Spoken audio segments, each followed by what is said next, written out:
ทาจะโดนแล้วอีหยังอีก กูทาแป้งนี่หีก่อน ก็นาน้องเคยก็ยังบ่เว้นเนาะทาอยู่ในเฮือนก็แล้ว ก็มึงไล่กูมึงเปล่ามึงเล่งกูเนาะทาแป้งนี่หีซื่อๆก็ได้กันนั้น นี่ละเฮือนอาจารย์อยู่นี่ละ ไหนมึงมาไปน้ำกูบ่ ขอบ่ไปดอก แม่นบ่ แม่นเจ้าเขาไปหาแล้วเล่าโหลดแล้วสินั่งอยู่ได้แค่น้อยนั่นละไป แม่นบ่กูจะไปเองดอก ไป นะ ไปโดดไปเขียนค่อยก่อน ไปเลยมึงจะไปทางไหนก็ไปกูจะไปเองได้เนาะอาจารย์เนาะอาจารย์สวัสดีค่ะอาจารย์ เอาสวัสดี โอ้ย เอามาอย่างแน่เลย มาได้ยินข่าวอันว่า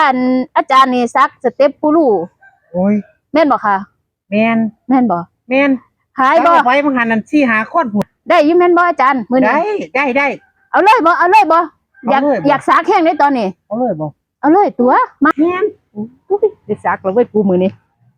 อาจารย์มาซักจังซี่บ่ค่ะ เป็นกี่ละอาจารย์ขาอ่อนคนนั้น มื้ออื่นสิมาต่อคิวใหม่เด้อ มือก็ล่วงหน้าเด้อ ฮะ ถ้ามันเกิน11นี่อาจารย์บ่ซักแล้วเด้อ แม่นบ่ค่ะ สีฟ้าเหลือง แล้ว ฟ้าเหลือง มึงก็บอกกูมาหมองดีแท้ ฟ้าเหลือง เอ้า